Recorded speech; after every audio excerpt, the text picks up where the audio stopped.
Para el hombre maya, es de suma importancia hacer los rituales y las ceremonias para pedir y dar gracias a los dioses por una buena cosecha.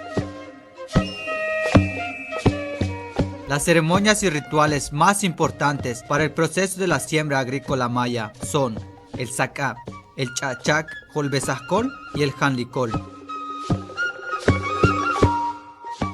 El sacá es una bebida hecha a base de agua con masa de maíz, como petición para el inicio de la tumba, rosa y quema. En el chachac, petición de la lluvia, ceremonia de ofrenda a base de comida hecha de pollo y tortilla. El holbenzascol es el ritual que se realiza para los dioses de la milpa, primera cosecha del año. Janlicol, ceremonia que se realiza en la milpa como agradecimiento por el buen cultivo del ciclo de la siembra agrícola maya. El propósito de las ceremonias y rituales de la siembra agrícola maya es tener una buena cosecha durante la temporada o ciclo.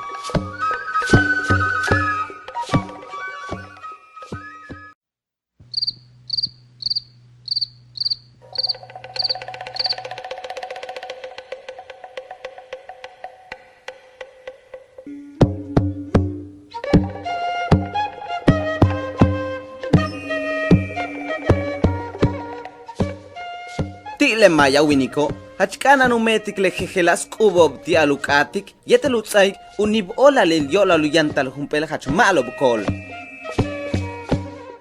Le jejelas kub hachka betu metal te kolo, de tile sacao, de chachaco, le holbezascolo, yetele janlicolo.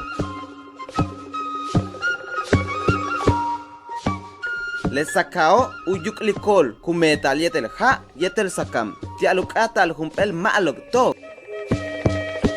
Le chachaco utialukatal kashaja, humpel kub tushku kubul chakbilkash, kushak tal yetel stut kuk abatik chokop. Le holbenzascolo le tia kub kubetal ti ayum tilo le kashom ti aluyash hochil ti uhabil kol. Le janlicolo ukubilichikol tialut abal uyumbotik le hachmalob hochti le maya kolo. Ubila le kubob ti le maya winiko ti ubisik humpel hach malob kol ti le habilo.